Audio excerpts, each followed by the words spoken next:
విజయవాడలో ఇవాంటి నుంచి ప్రపంచ తెలుగు రచయితల మహాసభలు జరగనున్నాయి. విజయవాడ వన్ టౌన్ లోని కేబిఎన్ కాలేజ్లో ఇవాళ రేపు 2 రోజుల పాటు ఈ మహాసభలు నిర్వహించనున్నారు. సభా ప్రాంగణానికి అమరజీవి పొట్టి శ్రీరాములు ప్రాంగణంగా నామకరణం చేశారు. దుబాయ్, అమెరికా, లండన్, యుఏఈ దేశాల నుంచి మొత్తం 1500 మంది ప్రతినిధులు ఈ మహాసభలకు హాజరవుతున్నారు.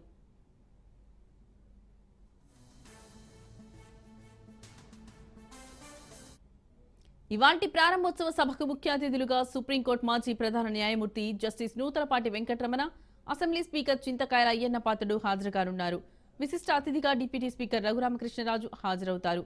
6వ ప్రపంచ తెలుగు కవుల మహాసభలను పురస్కరించుకుని రూపొందించిన మార్పు పరిశోధన గ్రంథాన్ని విజయవాడ పశ్చిమ ఎమ్మెల్యే ఎలమంచిలి సత్యనారాయణ ఆవిష్కరిస్తారు. ఈసారి మహాసభల్లో కవి సమ్మేళనంతో పాటు యువగల సమ్మేళనం నిర్వహించనున్నారు.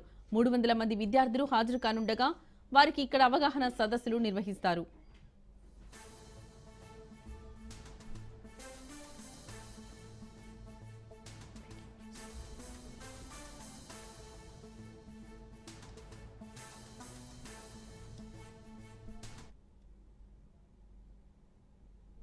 విజయవాడలో ఇవాల్టి నుంచి ప్రపంచ తెలుగు రచయితల మహాసభలు జరగనున్నాయి. విజయవాడ వన్ టౌన్ లోని కేబిఎన్ కాలేజ్లో ఇవాళ రేపు 2 రోజుల పాటు ఈ మహాసభలు నిర్వహించనున్నారు. సభా ప్రాంగణానికి అమరజీవి పొట్టి శ్రీరాములు ప్రాంగణంగా నామకరణం చేశారు. దుబాయ్, అమెరికా, లండన్, యుఏఈ దేశాల నుంచి మొత్తం 1500 మంది ప్రతినిధులు ఈ మహాసభలకు హాజరవుతున్నారు.